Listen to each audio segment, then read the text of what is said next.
نحمده ونصلي على رسوله الكريم সম্মানিত মুসল্লিবৃন্দ আসসালামু আলাইকুম ওয়া রাহমাতুল্লাহ। আল্লাহ রাব্বুল আলামিনের দরবারে শুকরিয়া আদায় করছি, এমন একটি সময় পবিত্র জুম্মার নামাজের খুতবা দেওয়ার জন্য আমরা বসেছি, নামাজের উদ্দেশ্যে আসছি। যেই সময়টি সারা পৃথিবীর মানচিত্রে অত্যন্ত আতঙ্ক অবস্থা বিরাজ করছে ইসলামী পন্থীদের জন্য, মুসলমানদের জন্য। এমন একটি সময় আমরা বসেছি, যেই সময়টি এই অন্ধকার কেটে আলোর একটি জ্যোতি দেখতে পাবো কি পাবো না, হচ্ছে কি হচ্ছে না, এমন একটি চিন্তা চেতনা সম্ভাবনাময় মুহূর্তে এসে আল্লাহ রাব্বুল আলামিন পবিত্র জুম্মার নামাজের উদ্দেশ্যে যথাসময় মসজিদে এসে কোরআনে কারীম থেকে আলোচনা করার এবং শোনার এই পরিবেশে বসার জন্য তৌফিক দান করলেন। রব্বুল আলামিনের দরবারে শুকরিয়া আদায় করছি, সকলে বলছি আলহামদুলিল্লাহ। আরো শুকরিয়া আদায় করছি যে আল্লাহ রব্বুল আলামিন মুসলমানদের মধ্যে অসংখ্য মুসলমানদের ভিতর থেকে বেছে নিয়ে আল্লাহ রব্বুল আলামিনের সন্তুষ্ট চিত্তে যথাসময় কোরআনে কারীমকে বুকে ধারণ করে আল্লাহ রাব্বুল আলামিন যেভাবে শ্রদ্ধা, ভক্তি, সম্মান, ইজ্জত করা দরকার, সেই চিত্তে আমরা মসজিদে এসে কোরআনে কারীমের আলোচনা শোনার একটি পরিবেশ পেয়েছি। রব্বুল আলামিনের দরবারে আরেকটি বার শুকরিয়া আদায় করছি, সকলে বলছি আলহামদুলিল্লাহ। সেই সাথে দোয়া করছি শুরুতেই, বিগত কয়েকদিন যাবত যে সমস্ত দেশের জন্য, জাতির কল্যাণের জন্য যারা জীবন দিয়ে শাহাদত বরণ করেছে, আল্লাহ রাব্বুল আলামিন প্রত্যেকের শাহাদতকে যেন কবুল করেন, আমরা বলি আমিন। তাদের পরিবার পরিজন সকলকে ধৈর্য ধারণ করার আল্লাহ তৌফিক দান করুক, আমরা সকলে বলি আমিন। আমি একদিকে মুহররম মাস চলছে, এর আগে আপনাদের বলছিলাম বিপ্লব মুহররম মাসে আল্লাহ মুসলমানদের দিয়েছেন। যত বিপ্লব পৃথিবীতে আসছে, আদম আলাইহিস সালাম থেকে শুরু করে আজকে পর্যন্ত সমস্ত বিপ্লব অর্জন করেছে এই মুহররম মাসে। আল্লাহ যেন আমাদের ছোট্ট ভূখণ্ডেও আমাদের একটি আলোর জ্যোতি আল্লাহ যেন কবুল করেন, আমরা সকলে বলে আমিন। সম্মানিত উপস্থিতি, অনেক বিষয় ইচ্ছা থাকলেও বলতে পারছি না আমরা। আমি সেই জন্য আপনাদের সামনে সূরা ফিল, অত্যন্ত পরিচিত আপনাদের সূরাতুল ফিল, এই সূরাটি যদি আলোচনা করা যায় আমরা হয়তো কিছু একটু অনুভব করতে পারবো ইনশাআল্লাহ। এই সূরাটি এই জন্য আমি আপনাদের সামনে আলোচনা করতে চাচ্ছি, দোষ যদি হয়, অপরাধী যদি হয়, আমি একা হব না। যারা এই সূরাটি পারে, পড়ছে, সকলের জন্য অপরাধী হয়। এই জন্য এই সূরাটি আল্লাহ রাব্বুল আলামিন যেইভাবে নাজিল করেছেন, হুবহু ওইভাবে বলতে না পারলেও ইশারা ইঙ্গিতে দু একটি বিষয় যাতে করে আমরা কিছুটা পরিবর্তন আসতে পারে, পরিবর্তন আমাদের হতে পারে, পরিবর্তন যেন হয়, এই লক্ষ্যেই আমি আপনাদের সামনে এই সূরাটি দু একটি কথা আলোচনা করব। আল্লাহ যদি করার সুযোগ দেয় বলেন ইনশাআল্লাহ। এই সূরাটি নাজিল হয় মক্কায়। কোথায় নাজিল হয় বলেন? এই সূরাটি যারা জানেন তারা তো পড়বেনই, আর যারা জানেন না এই আলোচনার সাথে আপনারা কথা বলে মুখস্থ করে ফেলবেন, পরবর্তী যেন এই সূরাটা আপনি নিজেই কাউকে বোঝাতে সক্ষম হন। এই সূরাটির নাম হলো সূরাতুল ফিল। সূরাটা নাযিল হয়েছে মক্কায়। সূরাটির আয়াত সংখ্যা হলো 5টা, রুকু হলো 1টা। প্রেক্ষাপটটা ছিল এমন একটি সময়, যেই সময়টি ইসলামের জন্য, আল্লাহ রসুল এবং সাহাবীদের জন্য অনেক অত্যাচারিত একটি সময়। আল্লাহ রসুল এবং সাহাবীদের অত্যাচার করতেছিলেন, নির্যাতন করতেছিলেন। কারা বলেন? কাফেররা। কারা বলেন? কাফেররা। এই কাফেররা নির্যাতন চালাচ্ছিলেন কেন? ওই সময় শাসন করত আবু জেহেল। গত জুম্মায় আমি কিছু কথা বলছিলাম। আবু জেহেলের শাসনের মধ্যে রাসূল সাল্লাল্লাহু আলাইহি সাল্লাম যেন কথা না বলেন, শাসনের সময় তার যেন কোনো আপত্তিকর বিষয়গুলো না বলে আবু জেহেলের অস্তিত্ব যেন বিলীন না হয়ে যায়, এই জন্য অত্যাচার করতেছিলেন। এমন একটি মুহূর্তে সৌদি আরব, এখন যে নামে পরিচিত, ইয়ামেন, লোহিত সাগরের পূর্ব দিকে, সাগরের পশ্চিম দিকে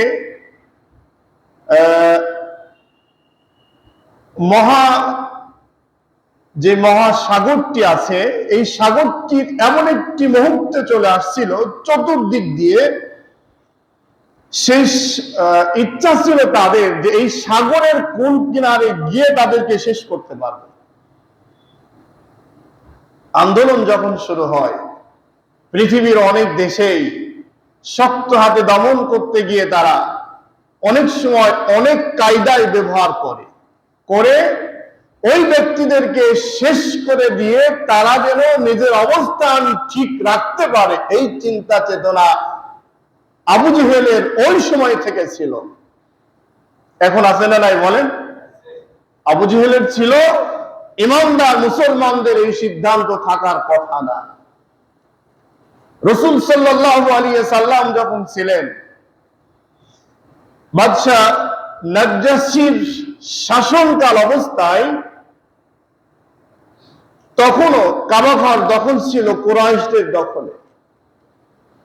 কুরাইশরা বললেন, ওরা জন্মগত ভাবেই বিশ্ব নবী আসবেন এই কল্পনা তারা জানতেন না, এটা বিশ্বাসও করেননি তারা।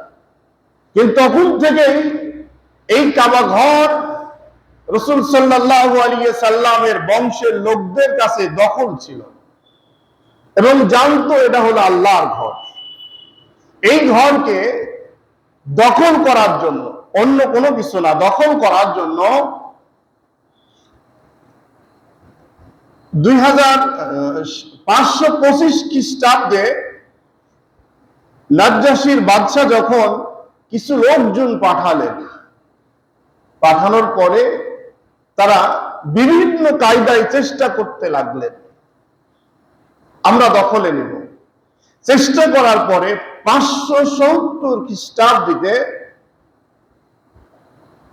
13টি হাতি, 60,000 বাহিনী। কয়টা হাতি বলেন? বাহিনী কত? 60,000। আমি কারো বিরুদ্ধে করবো না, পক্ষে করবো না, যে কথা বলবেন না সে হলো এর বিরুদ্ধে।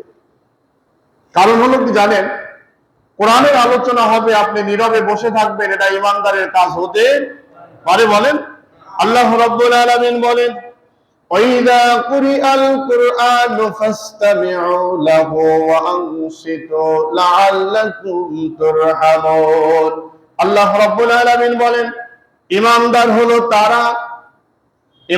হলো তারা যেখানে কোরআনে কারিমের আলোচনা করা হয়, কোরআনের কথা বলা হয়, ইমানদাররা চুপ করে আলোচনাগুলো শ্রবণ করে আর ইমানটা আমি রব্বুল আলামিন কোরআনের দিকে তাদের আরো উন্নত করে দিই, নরম করে দিই। কোরআনের দিকে তাদের আমি আল্লাহ রব্বুল আলামিন আরো মজবুত ভাবে কোরআনের পক্ষে আমি ইমানটারে বানিয়ে দিই। আমার ভাইরা, বানাই দেওয়ার কারণে প্রমাণ পাবেন কিভাবে? দেখুন, আজকে শত শত লক্ষ লক্ষ কোটি মানুষদের মধ্যে ইমানদার 10 জন যদি একদিকে থেকে নারে তাকবীর আল্লাহু আকবার স্লোগান দেয়, সমস্ত কাফের মুশরিকরা তাদের ইমানটা ভেঙে চুরমার হয়ে, তারা দুর্বল হয়ে সেখান থেকে পালিয়ে তারা চলে যায়। ঠিক না বলেন? নারে তাকবীর আল্লাহু আকবার স্লোগান শুনলেই ইমানদারদের ইমানটা মজবুত করে দেয়, আর কাফেরদের ইমানটাকে দুর্বল করে তারা হলো ইমান বিকৃত করে পালায়ে তারা চলে যায়। এই ঘোষণা কার বলেন? তাহলে আমরা ইমানদার না বেঈমান? আমরা কি পক্ষে না বিপক্ষে? আমরা কোরআনের পক্ষে। আল্লাহ রাব্বুল আলামিন এই কাবা ঘরকে ধ্বংস করার জন্য নয়, কাবা ঘরকে দখল করার জন্য আব্রাহার বাদশাহ 13টা উট, 60,000 হস্তি বাহিনী পাঠিয়ে দিলেন। তাদের চিন্তা চেতনা হলো এই সামান্য কয়েকটা মুসলমানকে শেষ করে দিয়ে, সামান্য কিছু মানুষকে শেষ করে দিয়ে আমরা সেই জায়গা দখল করব, সে জায়গা অবস্থান করব। এটা আমাদের এত মানুষদের মধ্যে কোনো সময় কঠিন হওয়ার কথা না, এটা তো সহজ কাজ। আব্রাহার বাদশা চলে আসলেন,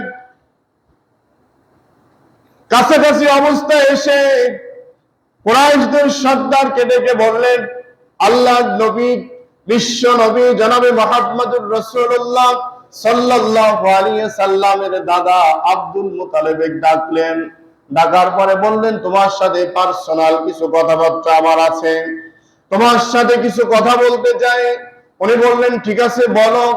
কথাগুলা বলার জন্য যখন একদিকে বাহিনী অবস্থান করছেন, আর একদিকে দুইজনের পরামর্শ চলতেছেন।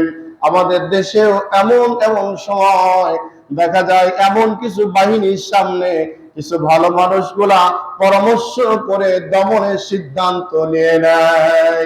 আছে না নাই বলেন? আল্লাহ রাব্বুল আলামিন এমন পর্যায়ে গিয়ে আব্রাহার বাদশা যখন বসলেন, আল্লাহর নবী তার দাদা যখন আব্দুল মুতালিব কাছে আসলেন, হঠাৎ করে চেহারাটা ভয়ঙ্কর হওয়ার কথা, বিকৃতি হওয়ার কথা, খারাপ হওয়ার কথা, কিন্তু খারাপ হয়নি। উজ্জ্বল চেহারা দিয়ে যখন সামনাসামনি আসলো, জিজ্ঞাসা করলেন, ও কুরাইশের সর্দার, তোমার চেহারার মধ্যে মলিন কোনো ভাব অনুভব করতেছি না, কারণটা কি? তোমার কি ভিতরটা ভয় করে না? ভয় হচ্ছে না? এইদিকে 60,000 বাহিনী, আজ সামান্য তোমার কয়েকজন লোক নিয়ে অবস্থান করতেছ, মনটা নরম হয় না, ভয় হয় না, চিন্তা হয় না? আল্লাহ নবীর দাদা বললেন, না, আমার কোনো ভয় হয় না, চিন্তা হয় না। কারণ হলো, এই কাবা ঘরকে আমি আজকের থেকে নয়, আমার পূর্বপুরুষ থেকে এই কাবা ঘরকে 4000 বছর পূর্ব থেকে আমরা রক্ষণাবেক্ষণ করে আসতেছি। আমরা নিশ্চিত জানি যা হলো একমাত্র আল্লাহর ঘর, আল্লাহ নিরাপত্তা দেওয়ার জন্য তিনি যথেষ্ট। সুবহানাল্লাহ। আল্লাহর এই জমিনকে, আল্লাহর এই গোলামকে, আল্লাহর এই ভূখণ্ডকে রক্ষা করার জন্য কে যথেষ্ট বলেন? আল্লাহ যথেষ্ট। কিন্তু আমাদের ঈমানটা দুর্বল হওয়ার কারণে এই কয়েকদিন সময়ের মধ্যে ঈমান তো নাই, যতটুকু ছিল ওরা কয় যে আর করো না, সব শেষ। কয় কিনা বলেন? রক্ষা করবেন কে? রাখে আল্লাহ, মারে কে?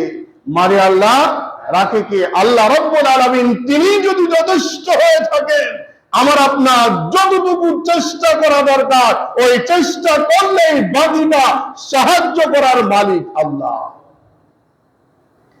আমার ভাইরা তখন বললেন, না না, আমি তো সেই চিন্তা করতেছি না, কাবা ঘর দখল করা আমার কোনো অসুবিধা নাই, কিন্তু আমার তোমার 60,000 হস্তি বাহিনী এসে আমার কিছু উট, দুম্বা, ছাগল গুলা নিয়েছিল, আমার চিন্তা হয়, ও দুম্বা ছাগলগুলো আমাদের ফিরিয়ে দাও, আমার জিনিসগুলা নিয়ে আমি চলে যাই, আমার কোনো চিন্তা নাই। উনি চিন্তা করলেন, কি কয় এটা? আমরা শুনেছি এটা আল্লাহর ঘর, ওই আল্লাহ রক্ষা করে কিভাবে, পরীক্ষা করার জন্যই তো 60,000 বাহিনী নিয়ে আমি আজকে কাবার সামনে হাজির হয়েছি। আমাদের দেশে কিছু মানুষ আছে না নাই বলেন? আমার ভাইয়েরা, সূরা ফিল যদি কোনো মানুষ পড়ে, তার ঈমানটা উজ্জ্বল হবে, মজবুত হবে, শক্ত হবে। ঈমানটাকে মজবুত করার জন্য সূরা ফিল যথেষ্ট। কি হয়েছে বলেন? আল্লাহ রাব্বুল আলামিন বললেন, ঠিক আছে দেখো, সবগুলা নিয়ে গেলেন। আব্রাহার বাদশা তখন অবস্থান করতেছেন। আব্দুল মুতালিব বললেন, ঠিক আছে, আমার জিনিসগুলা তুমি দিয়ে দাও। জিনিসগুলা নিয়ে একটি বারের জন্য আর কোনো কথাবার্তা বলতে চালেন না। কাবার দিকে তাকিয়ে ইশারা করে বললেন, ও কাবার মালিক, মনটা বড় নরম দুর্বল, তোমাকে এতদিন পর্যন্ত রক্ষা করেছি, খেদমত করেছি, আমরা তোমার দায়িত্বে ছিলাম, আজকে থেকে তোমাকে একা ফেলে যাচ্ছি না। যে আল্লাহ রাব্বুল আলামিন তোমাকে এই ঘরটাকে বানিয়েছেন, ওই আল্লাহর কাছে তোমাকে হস্তান্তর করে গেলাম। আল্লাহই যথেষ্ট তোমার জন্য। আল্লাহ রাব্বুল আলামিন কুরাইশ বাহিনী যখন চলে গেলেন, আল্লাহ রাব্বুল আলামিন কাদা মাটিকে মজবুত করে পাথর বানিয়ে দিয়ে আকাশ থেকে আল্লাহ একটা ছোট্ট পাখি পাঠিয়ে দিলেন। আল্লাহ মারার জন্য 60,000 বাহিনীকে মারার জন্য কোনো কিছুই লাগবে না, মাত্র 13টা হাতিকে ধ্বংস করার জন্য আল্লাহ রাব্বুল আলামিনের তাকানোও লাগবে না, খেয়ালও করা লাগবে না, ঠিক কিনা বলেন? এই কয়টা জিনিস শেষ করতে কি লাগবে আল্লাহ? আল্লাহ রাব্বুল আলামিন বললেন, কিচ্ছু লাগবে না। সবগুলা যখন শেষ হয়ে গেল, এমন সময় এসে আল্লাহ রাব্বুল আলামিন জিবরাইল আলাইহিস সালামকে পাঠিয়ে দিলেন, তার বাহিনীকে পাঠিয়ে দিলেন। পাঠিয়ে দিয়ে আল্লাহ রাব্বুল আলামিন বললেন, ছোট্ট ছোট্ট বালুকণা, এই বালুকণাগুলা তুলে আব্রাহার এই 60,000 বাহিনীর মাথার উপরে আস্তে করে ছেড়ে দাও, এমন কোন আওয়াজও যেন না হয়। জোরে মারা দরকার নাই, খালি কোন রকম একটু ছেড়ে দাও। আমার ভাইয়েরা, এই কাবা ঘর দখল করার জন্য ক্ষমতা দেখাতে গেলেন, বাহিনী নিয়ে চলে গেলেন, এত অস্ত্র শস্ত্র নিয়ে চলে গেলেন, কুরাইশরা ছেড়ে চলে গেল। আল্লাহ রাব্বুল আলামিন বললেন, ও আল্লাহ, তোমার ঘরকে রক্ষা করার জন্য তুমি যথেষ্ট, আমরা জানি। কিছুক্ষণের পরে আব্রাহার এই 60,000 বাহিনীর একটা বাহিনী আজকে পর্যন্ত খুঁজে পাওয়া যায় না। সুবহানাল্লাহ। ওই আল্লাহ আছে না নাই? আছে না বলেন? ওই আল্লাহ যথেষ্ট। আল্লাহর গোলামদের রক্ষা করার জন্য, এই পৃথিবীকে রক্ষা করার জন্য আল্লাহ রাব্বুল আলামিন তিনি যথেষ্ট। কিন্তু হচ্ছে না কেন? না হওয়ার কারণ হলো আমাদের ঈমানটা বড় দুর্বল। ঈমানটা বড় দুর্বল। ঈমানটাকে মজবুত যদি করতে পারি, ঈমান যদি আমাদের মজবুত হয়ে যায়, আল্লাহ রাব্বুল আলামিন ওই আসমান থেকে আবার আবাবিল পাখির ন্যায় কিছু পাখি পাঠা তো দিলেনই কয়দিন আগে। ওই যে দেখলেন না আপনি, ইসরায়েলের সাথে যখন যুদ্ধ হলো, ইতিহাস কয়েকদিন আগের যে ঘটনা, ইসরায়েলের বাহিনীকে আল্লাহ রাব্বুল আলামিন বন্যার কামড় দিয়ে আক্রান্ত করে 13 জনের মৃত্যু ঘটলো। অনেকজন পালায়ে চলে গেল, ওরা বুঝতে পারলো না যে কোথা থেকে বন্যা সেইভাবে কামড় শুরু করলো। ঘটনা মনে নাই বলেন? কয়েকদিন আগের যে ঘটনা। ওই আল্লাহ আছে না নাই বলেন?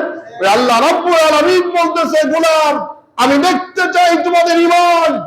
আজকে যদি মুসলমানদের ঈমান যদি থেকে থাকে, মুসলমানদের জয় আল্লাহ দিবেন ইনশাআল্লাহ। কে দিবে বলেন? আল্লাহ। আমার ভাইয়েরা, ছোট্ট একটি উদাহরণ আপনি নেন। এই যে হাতটা দেখতেছেন, হাতের হলো 5টা আঙ্গুল। 5টা আঙ্গুল কিন্তু 5 রকম। এটার কাজ এক রকম, এটার কাজ আর এক রকম, এইটার কাজ আর এক রকম। 5টা আঙ্গুলের কাজ 5 রকম। একটি জায়গা থেকে 5টা আঙ্গুল যখন বেরিয়ে আসলো, কোনটা এক জায়গায় না হওয়া পর্যন্ত কাজ হবে এরকম আল্লাহ বলেন নাই। 5টা আঙ্গুল ফাঁক করে যদি কোনো কাজ করতে যান, কোনো কাজ হবে না। আল্লাহ রাব্বুল আলামিন বললেন, এই 5টা আঙ্গুল যদি একত্রিত করা যায়, এক জায়গায় যদি করা যায়, এবার মজবুত হবে কিনা বলেন? এই মজবুত ভাবে এবার যদি কোনো মানুষকে একটা বক্সিন মারা যায়, খুশি মারা যায়, এবার তার দাঁত মুখ ভাঙার সম্ভাবনা আছে না নাই? আল্লাহ রাব্বুল আলামিন বলেন, তোমাদের ছোট্ট ছোট্ট বিষয় নিয়ে মতনৈক্য থাকতে পারে, দূরত্ব থাকতে পারে, কিন্তু আমার জমিনে কোরআনের ইজ্জতে, কোরআন রক্ষার স্বার্থে, আমার দ্বীন প্রতিষ্ঠার স্বার্থে তোমরা যদি মজবুত ভাবে ঐক্যবদ্ধ ভাবে ধারণ করতে পারো, আমার রশিকে আটকে ধরতে পারো, আমি আল্লাহ রাব্বুল আলামিন আসমান থেকে ওই জাতীয় ছোট্ট ছোট্ট বালিকণা যেইভাবে আব্রাহার বাদশাকে ধ্বংস করেছিলাম, আব্রাহার বাদশা যেমন ধ্বংস হয়েছিল আবাবিল পাখির মাধ্যমে, আমি আল্লাহ রাব্বুল আলামিন তোমাদেরকেও সাহায্য করার জন্য যথেষ্ট। সুবহানাল্লাহ, আল্লাহ রাব্বুল আলামিন তিনি যথেষ্ট। আমার ভাইয়েরা, সূরা আরাফ জায়গায় আল্লাহ রাব্বুল আলামিন বলেন, শোনো, আমার আপনার মৃত্যু আছে না নাই বলেন? মৃত্যুর স্বাদ যখন গ্রহণ করতে হবে, মৃত্যু যখন অবশ্যই আবার আপনার চলে আসবে, মৃত্যুর জন্য প্রত্যেকটি মানুষের প্রস্তুতি নেওয়ার দরকার আছে না নাই? এই মৃত্যুটা যদি ইমানের হালতে হয়ে থাকে, ইমান নিয়ে যদি যেতে পারেন, আল্লাহ রাব্বুল আলামিনের কাছে যদি আপনি ইমানটা নিয়ে হাজির হতে পারেন, এই মৃত্যুর মধ্যে আপনার কামিয়াব আছে, শান্তি আছে, পুরস্কার আছে। আর যদি ইমানটা বিক্রি করে ফেলে দেন, ইমানটা যদি ধরে রাখতে না পারেন, ইমান নিয়ে যদি যেতে না পারেন, ওই মৃত্যুটা আল্লাহ রাব্বুল আলামিনের কাছে একটা ভয়ঙ্কর ছাড়া কিছু না। এমন ভয়ঙ্কর হবে, মৃত্যুর সাথে সাথেই কবর থেকে শুরু হবে গর্জন আওয়াজ, এমন পর্যায়ে চলে আসবে, আমি আপনি সেই দিনকে বুঝবো, আহারে কি করেছিলাম। আজকে দেখুন, সামান্য একটু ক্ষমতার লোভে, সামান্য একটু অর্থের লোভে, সামান্য কিছু একটু দায়িত্ব পালন করার জন্য আমরা একজন আরেকজনকে মনে করতে পারি না। আল্লাহ রাব্বুল আলামিন বলেন, উম্মিহি ওয়া আবিক ওয়া সাহিবাতিহি ওয়া বানি লিকুল্লি ইমরিইম মিনহুম ইয়াওমাইযিন শাআনুন ইউগনি। আল্লাহ রাব্বুল আলামিন বলেন, আমার ভাইরা ভালো করে শুনুন, কিয়ামতের ময়দান যখন শুরু হয়ে যাবে, সমস্ত মানুষগুলা যখন একত্রিত হয়ে যাবে, যার যার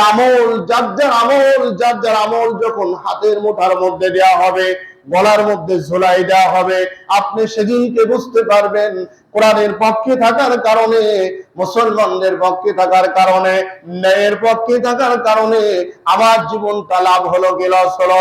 আর ন্যায় পথটা বেছে নেওয়ার কারণে মানুষের জীবন জুলুম অত্যাচার সহ্য করা, মানুষকে বিপদগামী করা, মানুষকে বিপদে ফেলে দেওয়া, 2 দিনের দুনিয়ার মধ্যে একটু সুখ শান্তি থাকার কারণে নানান কিছু সময় সুবিধা নেওয়ার জন্য যেই ক্ষমতাটা আমি ব্যবহার করেছিলাম, আল্লাহ রাব্বুল আলামিন সেই দিনকে যখন গলার মধ্যে যখন আপনার আমলনামা ঝুলিয়ে দিবে, এবার দেখবে, আহারে আমার জীবনটা এমন তো ছিল না, এমন হলো কেন? মনের মধ্যে বড় আশা, দুনিয়ার মধ্যে এত নেতা ছিল, এত মানুষ ছিল, এত বংশ ছিল, এত অর্থ ছিল, দুনিয়ায় কোনো কষ্ট বুঝতে পারি নাই, কত কিছুকে আমরা শেষ করে ফেলেছিলাম। আজকে একটা নেকি কম হয়েছে, একটা নেকি দেওয়ার জন্য কোন মানুষ লাগবে না, আমার নেতাই যথেষ্ট। আগায় চলে যাবে যখন একটা নেকি নেওয়ার জন্য, দুনিয়াতে অন্যায় কাজ করার জন্য অপরাধ করে ফেলেছে, দুনিয়াতে অনেক মানুষকে দিয়ে অনেক রকম অপরাধ করায়, করানোর পরে বলে বাড়ি দিলাম, গাড়ি দিলাম, নারী দিলাম, আর কি লাগবে বলো, যা চাও তাই দিয়ে দিব, কিন্তু কাজটা তোমাকে করতেই হবে। উনি বললেন, ঠিক আছে, আমি যতক্ষণ পর্যন্ত আসি ততক্ষণ পর্যন্ত আমাকে আপনি বিশ্বাস রাখেন, ওই কাজ না হওয়া পর্যন্ত আমি এখান থেকে যেতে রাজি না। জীবন যাই যাক, আমি আসি। এই মানুষগুলা সেদিনকে একটা নেকি নেওয়ার জন্য আল্লাহ রাব্বুল আলামিন যখন সুযোগ দিয়ে দিবেন, যা একটা নেকি নিয়ে আয়, অমনিহি ওয়া আবি ওয়া সাহিবাতিহি ওয়া বানি লিকুল্লি ইমরিইম মিনহুম ইয়াওমাইদিন শাআনুন ইউগনি। একটা নেকি নেওয়ার জন্য যখন সুযোগটা দিয়ে দিবেন আল্লাহ রাব্বুল আলামিন, একটা নেকির জন্য দৌড়ে চলে যাবে, দৌড় দিয়ে গিয়ে বলবে একটা নেকি দরকার, একটা নেকি আমাকে দাও। নিজের কলিজার টুকরা আপন ভাই বলবে আমার ভাই বলতে কেউ ছিল না, মা বলবে আমার সন্তান ছিল না, বাবা বলবে আমার কোনো সন্তান ছিল না। একজন একজন করে যখন সবগুলা পালিয়ে চলে যাবে, একটা নেকি যখন দিবে না, যাদের সিদ্ধান্তে যাদের কথাবার্তায় তোমরা অন্যায় জুলুম অত্যাচার চালিয়ে যাচ্ছ, তাদের কাছে যাওয়া তো দূরের কথা, নিজের পেটে রাখা যেই কলিজার টুকরা মা বাবা, ওই মা বাবা একটা নেকি দিয়ে আপনাকে উদ্ধার করার কোনো সুযোগ পাবে না। পাবে বলেন? আমার ভাইয়েরা চিন্তা করুন, মানুষগুলো হয়রান হয়ে যাবে, বিপদে পড়ে যাবে। ইমানদার গুলা চিন্তা করবে আহারে আমার তো একজন নবী ছিল, আল্লাহর পক্ষে ছিলাম, ন্যায়ের পক্ষে ছিলাম। সমস্ত মানুষগুলা দুইটা গ্রুপ হয়ে যাবে, ডান পক্ষ এবং বাম পক্ষ। মানুষগুলা দৌড়াতে দৌড়াতে গিয়ে আদম আলাইহিস সালামের কাছে হাজির হয়ে বলবে, বাবা আদম, আমাদের আদি পিতা, আপনি আমাদের একটা নেকি উদ্ধার করার জন্য দেন। আদম আলাইহিস সালাম বলবেন আমার দ্বারা সম্ভব নয়। আবার কিছু মানুষগুলো বলবে, আদম বলবে আমার কাছে কোনো লাভ নাই, তোমরা ঈসা নবীর কাছে যাও। ঈসা আলাইহিস সালামের কাছে গিয়ে বলবে আমাকে একটা নেকি দাও। ঈসা আলাইহিস সালাম বলবে আমার দ্বারাই সম্ভব নয়, তোমরা মুসার কাছে যাও। মুসা আলাইহিস সালাম বলবে আমার দ্বারাই সম্ভব নয়। এমন ভাবে ঘুরতে যখন শুরু করবে, দৌড়াইতে যখন শুরু করবে, সর্বশেষ মানুষগুলা ডেকে বলবে অমুক জায়গায় একজন নেতা আছে, বিশ্ব নবী জনাবে মুহাম্মদুর রাসূলুল্লাহ সাল্লাল্লাহু আলাইহি ওয়াসাল্লাম, তার কাছে যাও নেকি দেওয়ার জন্য, তিনি আজকের জন্য তোমাদের যথেষ্ট। আমার ভাইয়েরা, এই ন্যায় ইনসাফ, হাজারো ভয় ভীতি, অত্যাচার জুলুম নির্যাতন সহ্য করে ইমানটা যারা মজবুত রেখেছিল, ন্যায়ের পক্ষে যারা ছিল, দুনিয়ার সমস্ত গাড়ি বাড়িকে ভুলে গিয়ে পরকালীন জীবন বাঁচার জন্য, আল্লাহ সন্তুষ্ট করার জন্য যারা জীবনকে উৎসর্গ করে দিয়েছিল, এই মানুষগুলা যখন যাবে, যাওয়ার সাথে সাথে আদম আলাইহিস সালাম থেকে শুরু করে যত মানুষ গিয়েছিল, যত নবীদের সামনে গিয়েছিল, সমস্ত নবীরা বলছে উপকার করতে পারবো না। আমার আপনার নবী সিজদারত অবস্থায় আল্লাহর কাছে পড়ে বলবে ইয়া উম্মতি ইয়া উম্মতি, আল্লাহ গো আমার উম্মতদের কি হবে, উম্মতদের কি হবে। এমন সময় আল্লাহ রাব্বুল আলামিন দেখে বলবেন হাবিব গো, আজকে তো আপনার কাদার সময় নয়, আপনি মাথাটা তুলুন, মাথাটা উঁচা করুন, মাথা উঁচু করে আপনি যা যা বলার তাই বলে দেন। আল্লাহ রাব্বুল আলামিন ওই মুহূর্তে বিশ্ব নবীকে পারমিশন দিয়ে দিবেন, ক্ষমতা দিয়ে দিবেন, মাথা উঁচা করে বলবে ইয়া রাব্বুল আলামিন, আমার উম্মতদের জন্য এই কঠিন দিনে এখন কি হবে, আমার উম্মতদের কি হবে। আল্লাহ রাব্বুল আলামিন বলবেন উম্মতদের ডেকে বেছে নাও, উম্মতদের ডাক দাও, উম্মতদের বেছে নাও। আমার ভাইরা, সুবিধাবাদ যারা হলো, সুবিধাবাদ জিন্দাবাদ যারা হলো নিজের স্বার্থের জন্য নানান কিছু করেছিল দুনিয়ায় জীবন যাপন করার সময়, সেদিনকে তারাও বলবে ইয়া রাসূলুল্লাহ, আমরাও তো আপনার উম্মত গো নবী, আমাদের একটু সাহায্য করেন, আমাদের একটু উপকার করেন, আমাদের একটু বাঁচিয়ে দেন। হঠাৎ করে আল্লাহর পক্ষ থেকে একটা গায়েবী আওয়াজ চলে আসবে, নবী গো, মাঝখানে একটা কালো পর্দা নেমে যাবে, কাপড় নেমে যাবে, একটা পর্দার আলাপ করে বলবে ইয়া রাসূলুল্লাহ, আপনার যারা উম্মত, উম্মতদের বাদে আর কোন মানুষকে আজকের জন্য সাহায্য করার কোন সুযোগ তারা পাবে না। আমার ভাইয়েরা, উম্মতদের চেহারার দিকে তাকাবে, যে উম্মত গুলা তাহাজ্জুদের নামাজ ছেড়ে দেয় নাই, যে উম্মত গুলা পাঁচ ওয়াক্ত নামাজ ছেড়ে দেয় নাই, যে উম্মত গুলা আল্লাহ রাব্বুল আলামিনকে ভয় ভীতি নিয়ে চলেছিল, অত্যাচার করে নাই, জুলুম করে নাই, মানুষকে হত্যা করে নাই, মানুষকে বিপদগামী করে নাই, মানুষকে কোন সময়ের জন্য এমন কিছু আচরণ করে নাই। সকল সময়ের জন্য আল্লাহর ভয় ভীতি কলিজার মধ্যে যাদের ছিল, ওই মানুষগুলাকে রাসূল সাল্লাল্লাহু আলাইহি সাল্লাম পারমিশন দিয়ে ওই মানুষদের জান্নাতে যাওয়ার জন্য একটা পারমিশন দিয়ে দেয়। অন্যায়, অত্যাচার, জুলুম, নির্যাতন করে দুনিয়ায় গাড়ি বাড়ি পাওয়া যায়, কিন্তু পরকালে গাড়ি বাড়ি পাইতে হলে একমাত্র আল্লাহ সন্তুষ্ট ব্যতীত ওই জায়গায় বাঁচার মতো, বাঁচানোর মতো এমন কোন শক্তি সেখানে পাওয়া যাবে না। পাওয়া যাবে বলেন? ভাইরা, দুনিয়া একটু কষ্ট হলেই আল্লাহকে ভুলে যান। দুনিয়া একটু কষ্ট নেমে আসলেই মনে করেন আহারে আর কি করবো আমরা এখন। দুনিয়া তো কষ্ট করার জন্যই মুমিনদের। এই দুনিয়াটা মুমিনদের জন্য যদি জেলখানা হয়ে থাকে, জেলখানা গিয়ে তো আপনি কষ্টই করবেন, অত্যাচার সহ্যই আপনাকে করতে হবে। আমার ভাইরা চিন্তা করুন, আল্লাহ রাব্বুল আলামিন বললেন, হাবিব আপনার উম্মতদের বেছে নেন। উম্মত হওয়ার জন্য শর্ত আছে না নাই বলেন? আল্লাহ রাব্বুল আলামিন শর্ত দিয়েছেন, উম্মতদের জন্য শর্ত দিয়েছেন। প্রথম নাম্বার শর্ত হলো, উম্মতের তালিকায় যদি আপনি যোগ হতে চান, আপনাকে সর্বপ্রথম যে বাক্যটি ব্যবহার করতে হবে, উচ্চারণ করতে হবে, সেই বাক্যটি হলো লা ইলাহা ইল্লাল্লাহু মুহাম্মাদুর রাসূলুল্লাহ সাল্লাল্লাহু আলাইহি ওয়াসাল্লাম। ইসলামের মূল গেট হলো কালেমা। ইসলামের মূল গেটের নাম হলো কালেমা। এই কালেমা দিয়ে যখন আপনি প্রবেশ করলেন, প্রবেশ করার পরে এবার আপনাকে ইসলামের মধ্যে যা কিছু আছে সবগুলাকে পরিপূর্ণভাবে আপনাকে মেনে নিতে হবে কিনা বলেন? ইসলামকে যদি পরিপূর্ণ মেনে নিতে হয়, আল্লাহ রাব্বুল আলামিন আরেক জায়গায় বলেছেন, হে ইসলামের মধ্যে প্রবেশকারীরা, যারা ইসলামের মধ্যে প্রবেশ করেছে এবার তাদের নাম হলো ঈমানদার। তাদের নাম কি বলেন? ঈমানদারদের ডেকে আল্লাহ বলবেন, ইয়া আইয়ুহাল্লাযীনা আমানু দুখুলু ফিস সিলমি কাফা ওয়া লা তাত্তাবিউ খুতুওয়াতিশ শাইতান ইন্নাহু লাকুম আদুউম মুবিন।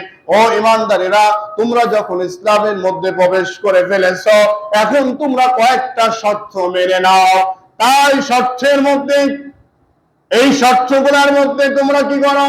ইসলামকে পরিপূর্ণ জীবন ব্যবস্থা হিসেবে মেনে নাও। জীবন ব্যবস্থা পরিপূর্ণ ইসলাম ছাড়া আর কিছু মেনে না। ইসলাম বাদ দিয়ে এদিকে সেদিকে তোমরা যেও না। আমার ভাইয়েরা, পৃথিবীর মধ্যে যারাই হলো অত্যাচারী শাসক, এই পৃথিবীর মধ্যে যারা অত্যাচার, জুলুম, নির্যাতন করে নিজের অস্তিত্ব প্রতিষ্ঠিত করতে চেয়েছে, প্রত্যেকটা মানুষকে আল্লাহ রাব্বুল আলামিন এই পৃথিবী থেকে সবচাইতে বড় লাঞ্ছিত করে এই পৃথিবীর মাটির থেকে তাদেরকে বিদায় করে দিয়েছে। ঠিক কিনা বলেন? আপনি চিন্তা করুন, পৃথিবীর মানচিত্র থেকে আজকে পর্যন্ত, আগামী কিয়ামত পর্যন্ত এই পৃথিবীর মালিক যিনি, রাজত্ব করবেন তিনি, পৃথিবীর মালিক যিনি, ক্ষমতায় থাকবেন তিনি, পৃথিবীর মালিক যিনি, পৃথিবীর নিয়ন্ত্রণ করবেন হলো তিনি। এবার বলুন তো, পৃথিবীর মূল মালিক কে? এই পৃথিবীর মানুষদের মালিক কে? পৃথিবীর সমস্ত সম্পদের মানুষকে। যদি সব কিছুর মালিক যদি আল্লাহ হয়ে থাকে, মানুষদেরকে সৃষ্টি যদি আল্লাহ করে থাকে, ওই মানুষদেরকে অবৈধভাবে আপনি যেইভাবে জুলুম করতেছেন, অত্যাচার করতেছেন, নির্যাতন করতেছেন, এর বিচার আল্লাহ রাব্বুল আলামিনের হাতে আছে না নাই? এইজন্য আল্লাহ রাব্বুল আলামিন বলেন, উম্মিহি ওয়া আবি ওয়া সাহিবাতিহি ওয়া বানি লিকুল্লি ইমরিইন মিনহুম ইয়াওমাইযিন শা'নুন ইগনি। একটা নেকি কম হওয়ার পরে ওই নেকি দিয়ে তোমার কোন দায়িত্বশীল ব্যক্তিগুলা পূর্ণাঙ্গ করে আপনাকে জান্নাতে যাওয়ার কোন সুযোগ দিবে না। রাস্তা হলো দুইটা। একদিকে গেলে আপনাকে নেকি পাওয়া যাবে, নেকি দিবে, আর একদিকে গেলে নেকি পাওয়া যাবে না। এখন নেকির দিকে আমরা না, বধির দিকে আমরা। কোন দিকে বলেন? যেদিকে সওয়াব সেদিকে আমরা, যেদিকে জান্নাত সেদিকে আমরা। জান্নাত নাই যেদিকে, আমরাও। এটা মাথায় রাখেন। খালি স্লোগান দিয়েন না, খালি স্বীকার করেন না। আর অত্যাচার জুলুম যত বেশি আসবে পৃথিবীতে, আল্লাহর সূর্যের আলো তত নিকটে চলে আসবে আল্লাহর ঘোষণা মোতাবেক। এজন্য আমার ভাইয়েরা,